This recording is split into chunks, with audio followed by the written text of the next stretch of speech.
Кутман кеч, урматтуу телекөрүүчүлөр, түз эфирде Сары Эсеп, студияда мен Мурат Жолкеев. Ал эми бүгүнкү биздин темабыз эки багытта болмокчу. Алар Кыргыз Республикасынын Акыйкатчы институту адам укуктарын жана эркиндиктерин коргоо жана экинчи темабыз Баткен чек арага жакын жайгашкан жарандардын укуктары тууралуу болмокчу. Эгерде ушул айтылып жаткан темалар боюнча суроолоруңуздар, ойлоруңуздар, пикирлериңиздер болсо, анда 67-01-91 сандарын терип түз байланышка чыксаңыздар болот. Ал эми мен бүгүнкү биздин студиянын кадырлуу коноктору менен сиздерди тааныштырып өтсөм.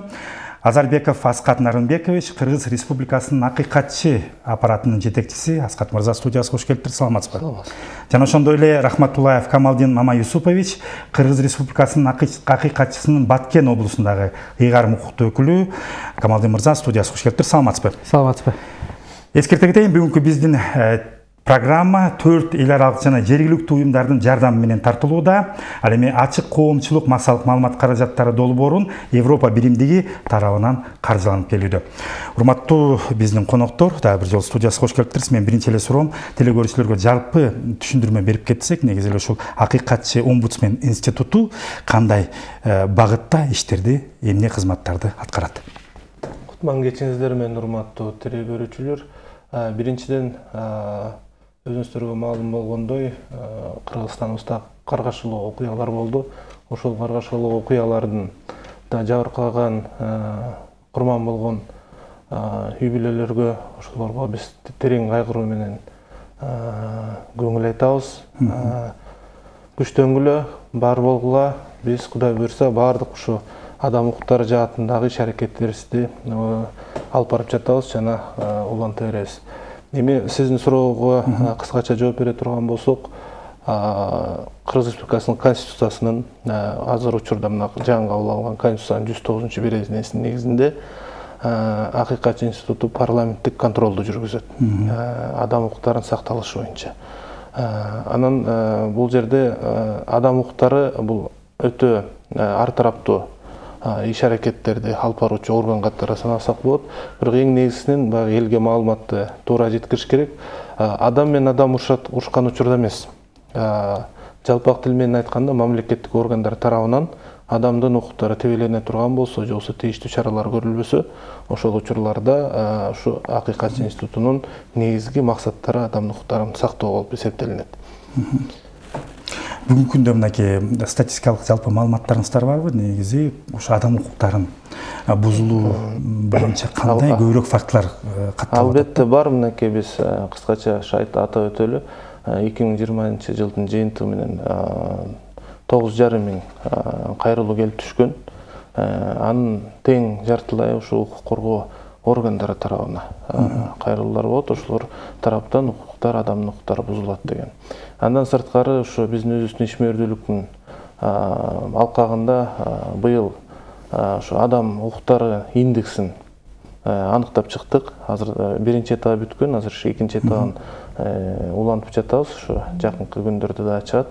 Ошол индекстер ала турган болсок, чынында бул жаатта биз аксап жатабыз. Буну моюнга алыш керек. Адам укуктары сакталбайт деген пикирге көбүн эсе биздин жарандар ушундай сурамжылоодон өткөн жарандарыбыз айтты. Адам укуктары болгону 100% сакталат деген 14 гана пайыз болду. 30дан ашык 33% ошо сурамжылоодон өткөндөр адам укуктары сакталбайт деп айтылды. Бул биз үчүн негизги чакырык. Бул көрсөткүчтөрдү биз оңдошубуз керек, алгылыктуу иштерди алып барышыбыз керек. Азыркы мынакей жетекчибиз тарабынан көптөгөн иш-аракеттер башталып келип, жана иш-аракеттер уланып келатат. Жакшы жыйынтыктарга жетип атабыз. Ошонун катарында кайсы тармактарда негизинен көп адам укуктары бузулат деген суроого жооп бере турган болсок, эң биринчиси ушу укук коргоо органдарына, сот органдарына, андан кийин ала турган болсок, ушу саламаттык сактоо жаатындагы медицинага болгон кызматтардын жеткиликтүү болушуна болгон нараазычылыктар бар. Рахмат, кечиресиз. Бизде телекөрүүчү байланышта бар экен. Уруксат берсеңиздер кабыл алып койгондой маектеп антсак. Саламатсызбы, урматтуу телекөрүүчү, атабыз оюңузду, сурооңузду билдирсеңиз болот. Алло, саламатсыздарбы? Биз мындай суроо берели дедик эле. Абактагы жарандардын укуктары бузулуп атсачы, ошо кыйноого, зордук зомбулукка, ур токмокко кабылып калса, алар ошо укуктарын кандай коргой алышат? Сиздер коргой аласыңарбы ошо укуктарын? Алар каяка кантип кайрылуу болот? Чоң рахмат. Эгер азыр ушу абактагылар боюнча айтып өткөн болсок, ар бир абакта отурган кандай күнөө кетирбесин, ушу бизде мыйзамда көрсөтүлгөн өзүнүн укуктары бар. Ошол укуктарын сакталышын камсыздоо максатында биз буга чейин ошо тез шыр байланыш номерин ачылган 115 линия деп коебуз. Ошо 115 линиябызга шыр байланыш номерине кайрылса болот. Биринчиден, экинчиден ошол баягы ошо жерлерде абакта өзүлөрүнүн арыздарын, наразычылыктарын кат жүзүндө жазып, анан ошол тийиштүү ошо мекемеге берилет, мекеме бизге жөнөтөт. Сөзсүз түрдө алардын укуктарын сакталышына биз көптөгөн иш аракеттерди алып барып жатабыз. Азыркы учурда эгер атай турган болсок, тийиштүү биздин бөлүмүбүз бар. Ошол бөлүмдөн атайын кызматкерлер өзүбүздө бир мониторинг өткөрүү системабыз бар. Мониторинг өткөрүп, кандай деңгээлде, кайсы шарттарда кандай жатышат, тамак аш кандай берилип атат, оор токмок алынбай элеби, алынып атабы деген мониторинг өткөрүлөт. Бирок ошол учурларда моюнга алыш керек, чынында шарттар абдан начар. Абактагы шарттар начар, тийиштүү стандарттарга туура келбейт.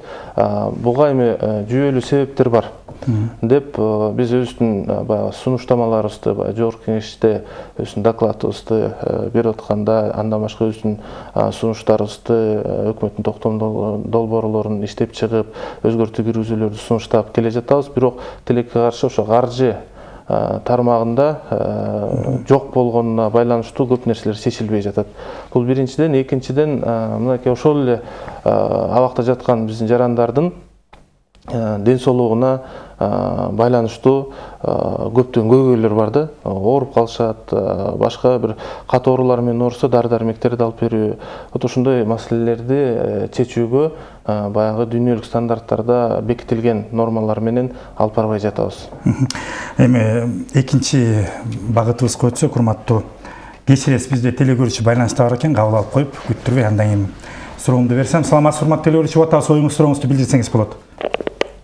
Здравствуйте. Я хотела бы задать вопрос, связанный с баткенскими событиями.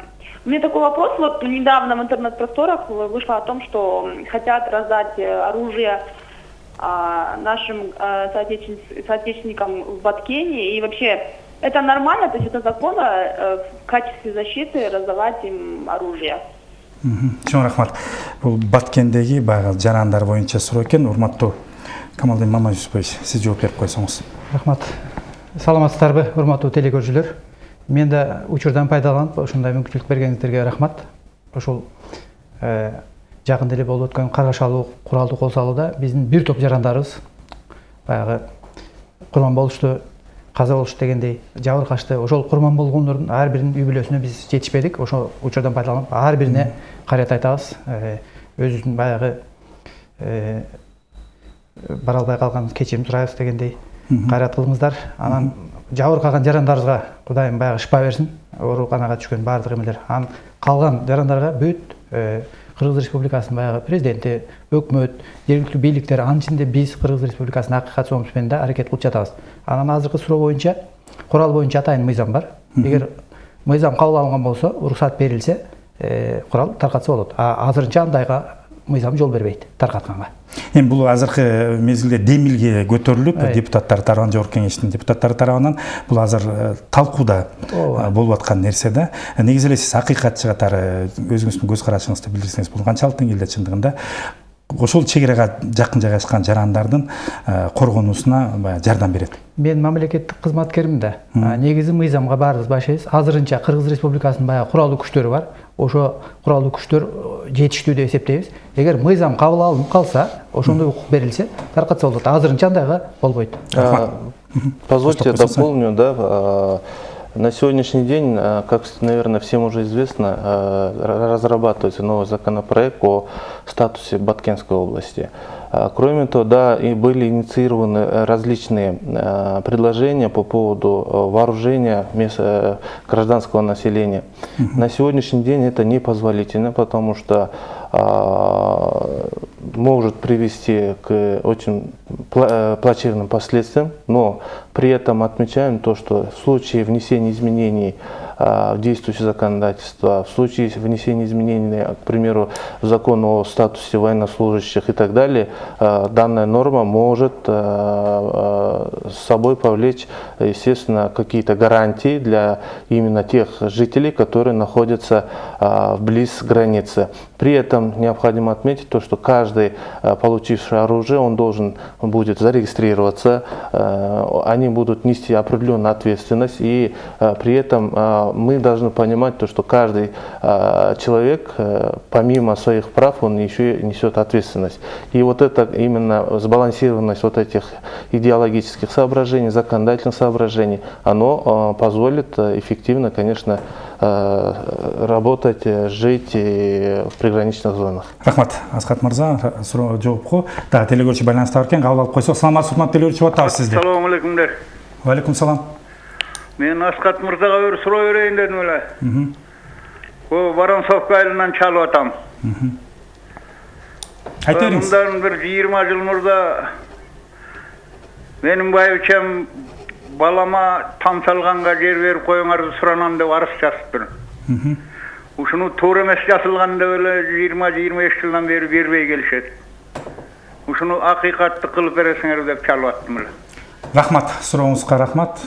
Жооп берип койсоңуз. Эми ушу 96-жылга чейин баягы үлүш жерлери бөлүнгөн болчу. Азыркы учурда сиз кандай шартта, кандай арыз жазгансыңар, жана кайсы мыйзамга таянуу менен, анткени үчүн ар бир жаранга жер алуу, үй менен камсыз кылуу бизде ушу мыйзамда каралган нормалар бар. Ошол эле мисалы аскер кызматкерлерине баягы биринчи очередте бериле турган шарттар түзүлгөн. Ошо кандай шартта, кандай учурда берилген боюнча сиз бизге кайрылсаңыздар болот. Воронцовка жакын эле экен, биздин чүй өкүлчүлүгү бар. Болбосо ошо биздин борбордук аппаратка келсеңиздер, түздөн түз кабыл алып, сиздер менен юридикалык кеңештерди берип, сиздерге жардам берүүгө аракет кылабыз. Рахмат. Бизде да телегөрчү байланыста бар экен, кабыл алып коюп күттүрбөй. Саламатсыз, урматтуу телегөрчү, убатабыз, сурооңузду билдирсеңиз болот. Саламатсызбы, убатабыз. Үзүлүп калды байланыш. Мен суроомду берейин деп атам. Сизге, урматтуу Камалдин Мамаюсупович, бүгүнкү күндө мынакей Баткендеги болуп өткөн ушу өзүбүз жакшы билесиз, майдын башындагы окуяларга байланыштуу кандай адамдардын укуктары ошол жерде бузулду да? Телекке каршы ооба болду. Мисалы үчүн турак жайга болгон укук деп айталык. Өзүңүз азыр телеге чейин баштап айттыңыз эле. Турак жайга болгон укук мисалы үчүн бузулду. Көпчүлүк жарандарыбыз үйсүз калды. Учурда баягы президенттин указы менен атайын баягы дирекция түзүлүп, ал жака кызмат адам бекитилди азыр. Ошо киши иштеп баштады. Ага чейин президент өзү бар да, Кыргыз Республикасы президенти Садыр Нуркожоевич Жапаров, анан өкмөт башчысы Улукбек Маров, анан Кыргыз Республикасынын жогорку кеңешинин төрагасы, бир топ депутаттар, анан акыйкатчы бизде буйрук берген, буйруксуз деле биз барып аттык. Өзүбүз акыйкатчы омбудсмен институт катарынын өкүлчүлүгү кызматкерлери барып, ар бир ошо жабыркаган жарандар боюнча атайын түзүп, маалыматтарды биз берип атабыз. Негизи биз иш жүргүзүп жатабыз. Телекке каршы абдан көп да, мындай бар. Ошондой жабыркагандар. Азыр сөз жүрдү, ал жөнүндө сүйлөшөбүз. Телегөрчүлөрдү кабыл алып коюп күттүрбөй. Саламатсыз, урматтуу телегөрчү, убатабыз, сурооңузду, оюңузду билдирсеңиз болот. Убатабыз, саламатсызбы? Алло, саламатсызбы? Саламатчылык. Асхат балама суроо берейин дедим эле. Бериңиз. Сок, саламатчылык. Саламатты. Айта бериңиз, агай. Эже сыналган алыс болуп балама сурооңузду. суроо берейин дедим эле. Бериңиз. Эме Сокулук районунан чалып атам. Айтыңыз, убатабыз, эже. Убатабыз, сүйлөй бериңиз, сыналган алыс болуп. Уулум абактада 149 статья менен каралып аткан. 149 статья кайра башынан каралып атканда, ушул каралбай кайра токтоп турат. Ушун үчүн кандай эмеге кайрылышым керек? Мына акыйкат болгондон кийин акыйкат менен чечтесин деп ушуга кайрылышым керекпи? СБОндун эмелери ГУВД, СБОндун оперлери жалган менен ушинтип кармап отургузуп коюшкан. уулум деген 3 жолу, бир эмес 4 жолу операция болду. Ошону мен каяка кайрылышым керек? Кайрылбаган жерим калбады. Карабай жатат. Кандай кылышым керек? Мага айтып койгула, мен силерге барайын, акыйкат жолунда чечип берсеңер, мен чечип бергендей кылып карайын. Рахмат. Сурооңуз түшүнүктүү. Урматтуу эжеке, мен атыңызды айткан жок окшойсуз, ошон үчүн дагы бир жолу айтып кетейин. Тыныстанов көчөсү, Бишкек шаары Тыныстанов көчөсү 120 дарегине келсеңиздер болот. Мен өзүм түздөн түз сиздерди кабыл алып, тийиштүү юридикалык жардамды көрсөтүүгө баардык аракеттер жумшайбыз. Анткени үчүн 149-берене деп айтты, бул баягы кылмыш жаза кодекси боюнча болуш керек. Анан жанагы ошо СБОн деп айтып кетиңиздер, бул ошо укук коргоо жаатында биз иш алып барабыз. Бул укук коргоо органдары тарабынан ошо эгер адам укуктары бузула турган фактылар болсо, тийиштүү чара көрсө биз өз сунуштамаларыбызды беребиз, аларды жокко чыгаруу боюнча. Биринчиден, экинчиден, эгер чынында ошо фактылар далилдене турган болсо, ошол тийиштүү кызматкерлерге дагы жоопкерчиликке тартуу өзүбүздүн сунуштарыбызды беребиз. Рахмат. Аскар мырза, дагы бизде телегөрүүчү байланыста бар экен, угуп койсок. Саламатсызбы, угуп атабыз сизди. Сурооңузду бере берсеңиз болот. Менин суроом азыр үй бүлөлүк зомбулуктар көбөйүп жатат. Ошон кесепеттер эмне үчүн мынча көп болуп жатат күнү-күнгө деген суроо менен кайрылдым эле. Рахмат. Өтө актуалдуу суроо. Чындыгын айтканда үй бүлөлүк зомбулук боюнча экен, эмне үчүн көбөйүп атат дейт. Бул боюнча дагы статистикалык маалыматты атап өтөйүн. Ошо 2026-жылдын жыйынтыгы менен пандемия учурунда ошо зордук зомбулук, үй бүлөлүк зордук зомбулук, балдарга болгон жана кыянаттык мамиле, булар 30%га чейин көтөрүлүп кеткен учурлар болду да, ошо 20-жылдын жыйынтыгы менен. Ошол эле учурда биз атап өткөн бул эмне себептери болду? Бул албетте көптөгөн себептер бар. Биринчиден бул бизде ошо маалыматтын жетишсиздиги болуп атат. Кайсы учурда кандай кимге кайрылуусу, кандай аракеттерди алып баруусу боюнча. Экинчиден социалдык-экономикалык шарттар. Үчүнчүдөн ошол жоопкерчиликке тартылбай калган. Төртүнчүдөн айта турган болсок, ушу жергиликтүү бийлик органдарынын алып барып жаткан иштеринин алсыздыгы болуп жаткандыгы болуп атат. Бул боюнча тийиштүү иш-чараларды Бул жерде комплекстүү иш-чара жүргүзүш керек да, бар тараптан. Сөзсүз түрдө, анткени ушу медиа тармагынан баштап жоопкерчиликке тартуу тармагына чейин. Биз мынакей 2019-жылда, 2020-жылда ошо жоопкерчиликти күчөтүү боюнча өз сунуштарыбызды бергенбиз, жанагы педофилия жана башка. Андан мынакей өзүңүздөргө маалым, ушу 2021-жылы ушу Дастан Бекешев тарабынан баягы айта бериңиз. Кыскараак жооп берип коюңуз, телегөрүүчү күтүп атат. Ошол боюнча дагы иш-аракеттер алып барылып жатат да, негизинен кыскасы. Түшүнүктүү. Дагы бизде телегөрүүчү байланыста бар экен. Саламатсызбы, угуп атабыз сизди. Асхат балам, айланан кайра дагы суроо берейин дедим эле. Кайсы күндөрү барсам кабыл аласыңар? Аты жөнүңүздү айтып коюңузчу эже. Аты жөнүңүздү айтып койсоңуз. Аты жөнүңүз? Эшботоева Мээркан. Ким? Эшботоева Мээркан. Эшботоева Мээркан. Рахмат. Мээркан эже, эртең дагы келсеңиздер болот. 1-күндөн 5-күнгө чейин алдын ала 115 жана шыр байланыш номерине чалып тактап алып туруп келе берсеңиздер болот. Мен өзүм кабыл алганга сөз берем, жана ошол иш-аракеттериңизди сиздин көйгөйдү чечүүгө өзүбүздүн аракетибизди жумшайбыз. Рахмат, урматтуу Камалдин Мамашевич, бүгүнкү күндөгү Баткендеги ошо адам укуктарын коргоо боюнча мына өзүбүз жогоруда айтып өткөндөй эле кандай болуп атат? Абал кандай негизи? Абал негизинен мындай орто деп айтсак болот. Акыркы мезгилде мына согуш болгондон кийин баягы турак жайга болгон, жана эле кайталап айттым, мектепке балдарыбыздын эбелери, анан учурда акыркы мезгилде пандемия болуп калып, ошол эле мектептер токтоп калбадыбы? Анын үстүнө Лейлек районунда өзгөчө. Биздин Баткен районунда ошо 3 айыл өкмөтү Аксай, Самарканддагы Актат районунун мектептерибиз, турак жайлар жабыркап атпайбы? Ошондо балдарыбыз мектепке бара албай калып атат. Айрым учурда мисалы үчүн сиз бардым деп атасыз, ФАП болуп калды, ошол максат деген айыл. ФАПтын баягы мындайча айтканда тамтыгын чыгарып салган, ал жерде ушинтип кызмат көрсөтүүгө жарабай калды. Анан башка дагы баягы көйгөйлөр көп болуп калды дейм, ошол акыркы мезгилдечи, ошондой.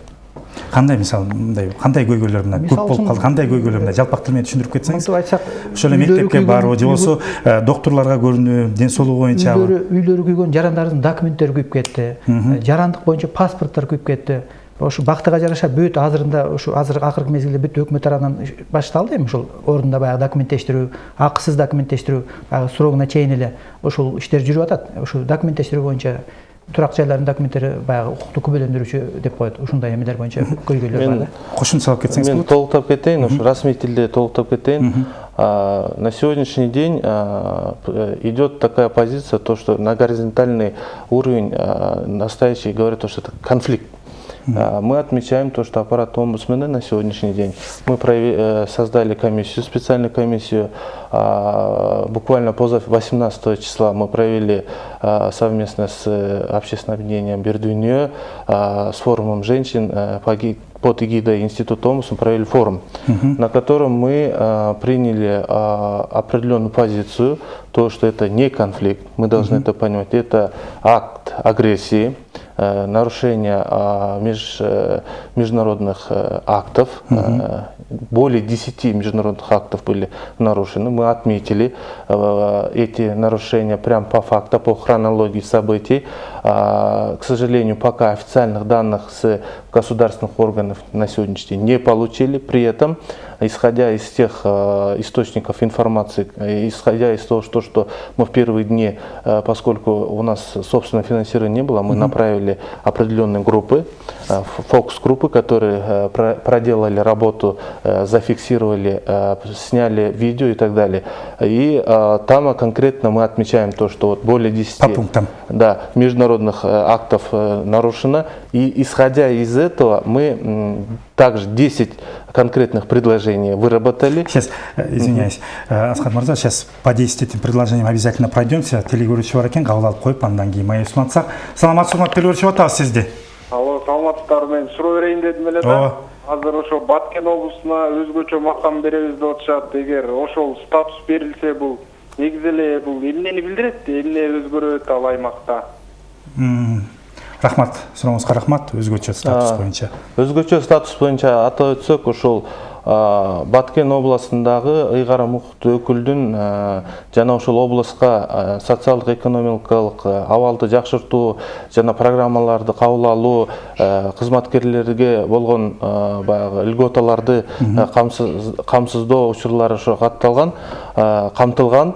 Бирок мен атап өтөйүн, биздин да бир аз кошумча иретте сунуштарыбыз болду да, анткени үчүн баягы токтоо менен кабыл алынды. Азыр ушу биринчи окууда өтүп атат деген маалымат келип түшкөндөн кийин биз долбоорду карап чыгып, мыйзам долбоорун карап чыгып, ошо социалдык экономикалык жааттагы каржылоо булактарын көбөйтүү сунуштарын киргиздик. Андан сырткары ошо учурдагы жанагы ошо жабыркаган жарандарга ошол жерде көп жылдан бери ошо шарттарда жашап келаткан, коркуу сезими менен жашап келаткандарга психологиялык жардам көрсөтүү, медициналык жааттагы шарттарды оңдоп түзөө, андан сырткары ошо жанагы айтып өтпөдүмбү, закон о статусе военнослужащих деп. Ошол боюнча өзүбүздүн сунуштарыбызды бердик. Эгерде ошол жерде жашаган калктын айрымдарына статусту берип, ошо статустун негизинде анан жанагындай льготаларды карасак, ошондо көптөгөн бир жылыштар болот деп. Андан албетте сөзсүз түрдө жылыш болуш үчүн бул ошол жерде жумуш ордулары түзүлүш керек, жумуш инфраструктура өнүгүш керек. Бунун баардыгын ошол мыйзамга камтып кетели деген өзүбүздүн сунуш пикирлерибизди бердик расмий түрдө. Камалидин Мамаевич, кошумчаңыз барбы? Сиз ушу Баткен жерин жакшы түшүнгөн адам катарында жеринен. Туруктуу ошол жерде иштеген киши катары бизде баягы ички миграция деп коет, тышкы деп коет. Биздин жарандарыбыз жумушсуздук, Асхат Нарымбекович азыр белгилеп кеткендей, жумушсуздук абдан орчундуу, көйгөйчү. Анан жумушсуз болгондон кийин сөзсүз могу жакынкы Казакстанга, башка мамлекеттерге чыгып кетип атат. Туруктуу ички миграциялоо, ички миграция да бар, аны да айтса болот. Ички, тышкы миграция өтө биздин област боюнча өзгөчө көп да. Ошон үчүн ошол эгер статус берилип калса, азыр эле белгилеп кеткендей, баягы өзгөчө бир жарандарыбызга дагы, инвестицияга дагы, социалдык экономикалык абалга дагы, балдарыбыздын вообще биздин Баткен областынын тургундары үчүн абдан бир жакшы бир эме болуп түзүлүп калат да, өлгө болуп атат мамлекет тарабынан. Ошондой болгон атат. Сиз урматтуу Асхат Нарымбекович 10 позиция деп айтып аттыңыз эле. Мен сөзүңүздү бөлүп, телекөрүүчүлөрдү кабыл алдым эле. Ошону 10 позиция жөнүндө кеңирээк маалымат берип койсоңуз. Тактап айтып кетейин, кайсы мыйзамдар, эл аралык мыйзамдар бузулду. Расмий түрдө айтайын, анткени элге түшүнүктүүрөөк болот. Албетте. Это, во-первых, это устав Всеобщей декларации прав человека ООН, который принято было в 1976 году. Кроме этого, это соглашение о создании Содружества независимых государств, это СНГ, от 91 года. Это Алматинская декларация, тоже от 91 года. Московская декларация о соблюдении суверенитета территориальных ценностей. Кроме этого, договор о международных отношениях между Кыргызской республикой и Республикой Таджикистан.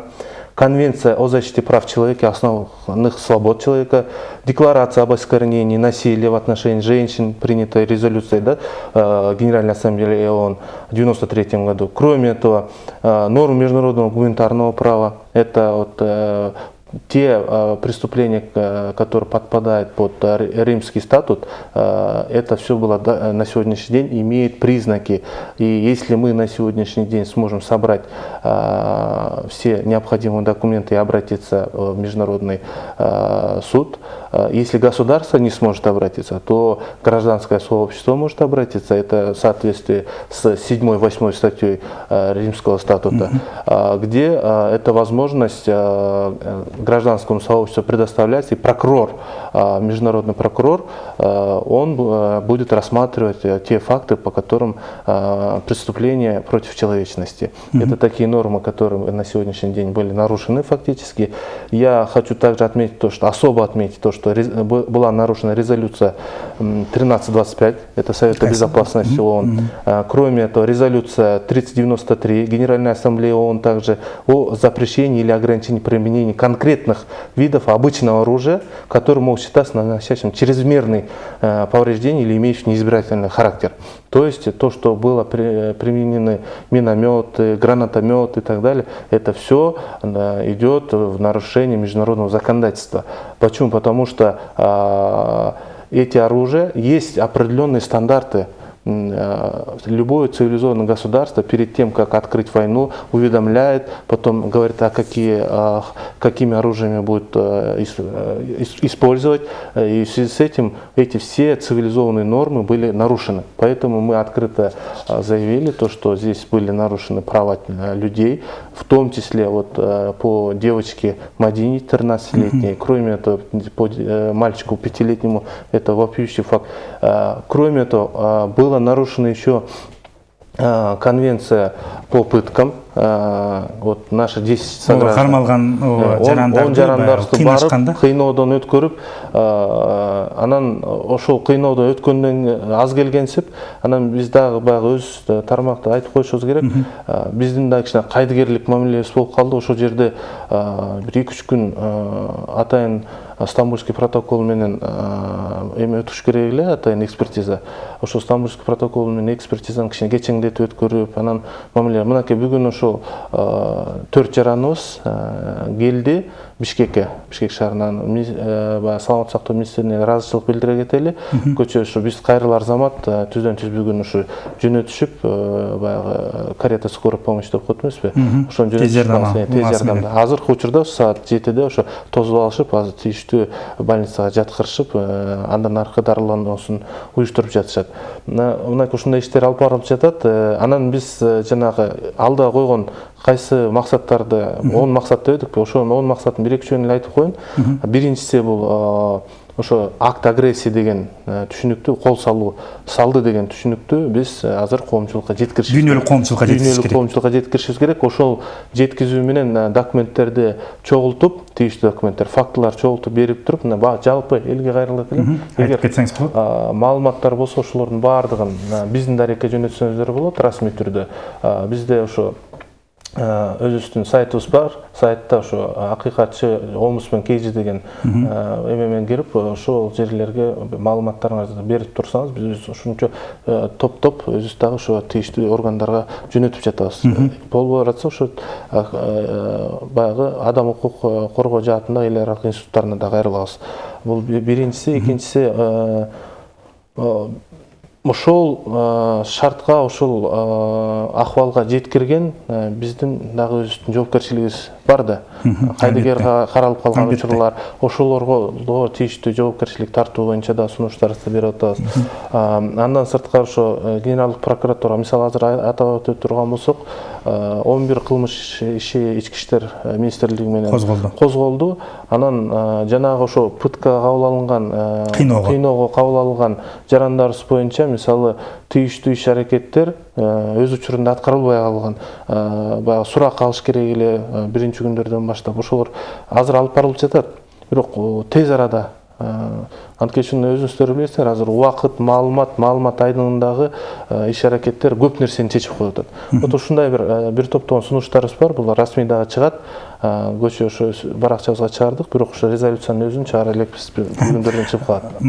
Кошумча айтып кетсеңиз. Аскар Нарымбек азыр айтып өттү, ошол далилдер боюнчачы түнү күнү биздин ошол областтагы түзүлгөн баягы ведомстволор аралык комиссия деп коелу, топ тергөө тобу, УКМКнын, аскер прокуратурасынан, ички иштер органдарынан абдан иштешип атышат. Далилдер чогултуу боюнча чындыгында жабыркаган жарандарыбыз өтө көп, турак жайлар жабыркаган, социалдык баягы объекттер жабыркаган, ушулар боюнча иш абдан катуу жүрүп атат. Мен ошол жерде иштеген киши өзүбүздө барып ошо күндөп жүрүп атабыз. Биздин даже аял кызматкерлерибиз бар. Ошол кишилер менен деле барып атабыз. Өзүнүн жетекчилиги билдирип иштеп атат да. Бул боюнчачы кошумча ошондой бир биз тараптан жүргүзүлүп атат. Даже бизде буйрук түзүлгөн, Токон Болотбек Мамытовдун биздин да баягы мөөнөт коюлган, өзүнүн баягы текшерүү жүргүзүп атат. Аны да биз ошол мөөнөттө беребиз биз. Эң башкысы эртерээк чогултуп баягы тийиштүү фактыларды мынакей Аскар Нарымбекович айткандай эле баягы дүйнөлүк коомчулукка жеткизип, андан тышкары тийиштүү баягы сот өкүлдөрүнө жеткизүү керек да. Шашылышыбыз керек. Чындыгында убакыт өтө бат өтүп атат да. Ушул жерден дагы бир суроо жаралат. Мынакей эл аралык уюмдарда айтып калдык. Айтсаңыздар, негизи Кыргыз Республикасы менен Тажикстан Республикасынын ортосунда, акыйкаттын ортосунда кандайдыр бир ушул багытта келишимдер бар беле? Сиздер кандай бир туура эмес ушундай мыйзамсыз иштер, укук бузулуп аткандыгы боюнча кайрылдыңыздарбы ал тарапка? Мен атап өтөйүн, түздөн түз кызматташуу албетте бар.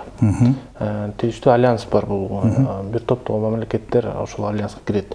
Мен айткым келип атканы, мисалы ошол эле кыйноого кабыл алган 10 жараныбыз боюнча биз ошол чыккан ошо кишилер келген күнүн эртеси эле ошо адам укугу боюнча Тажикстандын баягы тийиштүү органына Токон Болотбек өзүнүн атынан тийиштүү реакция жөнөттү. Ушундай адам укуктарын бузган учурлар, фактылар болду. Ошо кыйноого кабылышты, могул мыйзамдар бузулду, ошого көңүл бургула деп түздөн түз катты ошол күнү гана жөнөттүк. Анан албетте аяктан кандай реакция болду? Азырынча боло элек, азырынча келе элек, анткени үчүн карап, анан алар тийиштүү өзлөрүнүн дагы иш аракеттерин жүргүзөт. Анан дагы бир ошо азыр экинчи бир маселебиз бар. Баягы ошо хронология событияларды карап отурсак, биздин жарандарды, Кыргызстан жарандарын чогултуп келип, текшерүүдөн өткөрүп, же Тажикстан жарандарын аласың же албайсыңбы деп туруп кайра чыгарып салган учур фактылар болду да. Ошол фактылар боюнча дагы биз тийиштүү иш аракеттерди улантып атабыз. Эми бул эл аралык эки мамлекет ортосунда мамлекеттер аралык кызматташуудагы ошо МИД аркылуу өзүнүн бир процедуралары бар да, ошон үчүн кичине кечеңдеп аткан ошондон болуп атат. Андан сырткары баягы этникалык кыргыздарды боюнча дагы ошо Тажикстанда жашаган, аларга да көңүл бурушубуз керек. Ошол эле учурда биз баса белгилеп кетиш керек, эми бул тажик элинин күнөөсү жок да, бул карапайым элинин. Бул жактагы биздин тажик улутундагы биздин жарандардын укуктары да бар. Анан ошондой жаңжалды же болбосо туура эмес маалыматтарды таратып аткан учурлар да болуп атат. Ошолорго ошо элге кайрылып кетет элем, баягы улуттар аралык бир жаман көрүү сезимин пайда кылбай эле коюш керек. Алар да биздин жарандар, аларга дагы бир татыктуу, алардын да укуктары бар, ошолор менен жакшы жашоо аракетин уланта беришибиз керек. Бирок жанагындай ошо бийлик органдары жанагы ошо кол салган кылгандар сөзсүз түрдө жоопкерчиликке тартылыш керек. Тартылбаса бул кайталана берчү окуя болуп келе берет да. Кошумчаңыз барбы? Кошумча мындай да, биз түздөн түз ошол жерде иштеген киши катары баягы куда сөөк деген түшүнүк бар. Кыргыз туугандар тамырлашып калган. Ошондойлор бар. Ошол куралдуу согушка чейин эле Аскар Нарымбекович өзү билет. Ошол Тажик Республикасынын баягы уполномоченныйдан каттар келип, анан ошо бизге байланыштуу болуп аткандыктан Баткенге барып биз иштеп эле атканбыз. Тажикстандагы биздин жарандар түшүп калса, же тажик туугандар бизге түшүп калган болсо, ошо укуктарын кадимкидей мыйзам чегинде биз коргоп атканбыз да. Анан баягы азыр РПП деген түшүнүк бар, баягы КЖБР деп коет. Жана Стамбул протокол деген түшүнүк бар да. Муну баары юристтер билет. Стамбул протоколу анда эмне деп айтылат? Ал жерде ошол бул баягы кыйноого дуушар болгон жарандар боюнча да, бул жалпы бул дүйнөлүк практикада белгилүү. Анан ушул катталган негизиче мынтип абдандай кыйын күн болду да, ошол жерде согуш болуп аткан. Мындай билинбеши мүмкүн, адам жарандарыбыз каза болуп атты. Мына белгилүү канча деген жарандарыбыз жабыркап каза болду да. Ошол жерде чындыгында баягы укук көргөндөр баардыгы бир баштан иштеп аткан. Кээ бир жерде мүчүлүктөр болуп калышы мүмкүн, бирок негизинен бул катталып, суралып, баягы соттук экспертиза деп коюп бүт баягы экспертизанын түрлөрү дайындалып иштеп атышты. Себеби биз өзүбүз ушул уруш токтогон күндөн баштап сиз бардым деп атасыз, баягы 4 көчө деген. Жол ачылышы менен биз бардык ошол жерлергечи. Максатка, Аксайга бардык баягы согуш болгон жерге барып, жарандарга жолугуп дегендей. Биздин укук коргоо органдары да иштеп атты. Бирок мүчүлүктөргө айрым учурда жол берилди окшойт да эми. Бирок муну туура кабыл алышыбыз керек, мындай жарандарыбыз делечи. Бирок учурда уже каттуу бардыгы ошо бир баягы жеңден кол чыгарып иштеп атышат коллегаларыбызча. Урматтуу биздин коноктор, убактыбыз акырындап соңуна келип калды. Мен сиздерге Аскар Нарымбекович эркин микрофон берейин. Айтылбай калган сөздөр болсо, жалпы ушу телекөрүүчүлөргө маалымат катары же билдирүүңүздөр болсо айтып өтсөңүз болот. Урматтуу телекөрүүчүлөр, ушу биз биринчиден Европа биримдигинин программасы терең ыраазычылык билдиребиз, анткени ушундай бир мүмкүнчүлүк шарттар түзүп берип атат.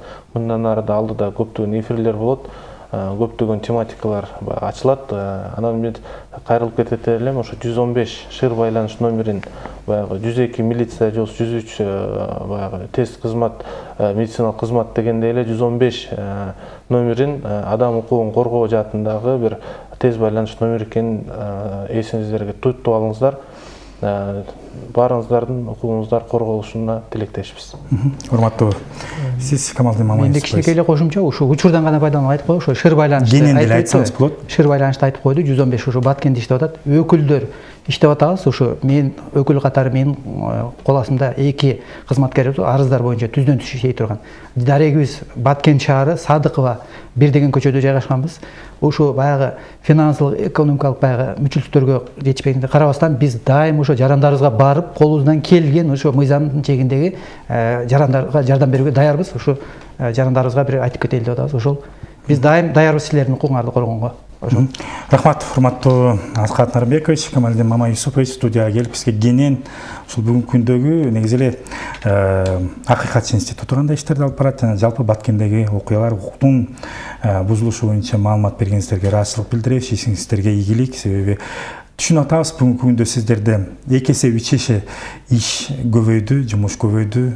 Бирок ошого карабастан биз терең ишенебиз. Сиздер ушу Кыргызстандын жарандарынын укугун тебелетпей, аларды коргоп калууга толук мүмкүнчүлүгүңүздөр бар. Андан тышкары өзүңүздөр айтып аткандай эле ушу 10 багытта алдыга коюлган максаттарыңыздар орундалып, чындыгында мындай нерселер токтотулуп, биздин элибизде, жерибизде тынчтык болоорун каалап кетмекчибиз. Рахмат алтындай убактыңызды бөлүп келгениңиздерге. Урматтуу телекөрүүчүлөр, ушуну менен биздин программа соңуна келип жетти. Биз менен чогулууңуздарга ыраазычылык билдиремин. Амандыкта, сак саламатта болуңуздар.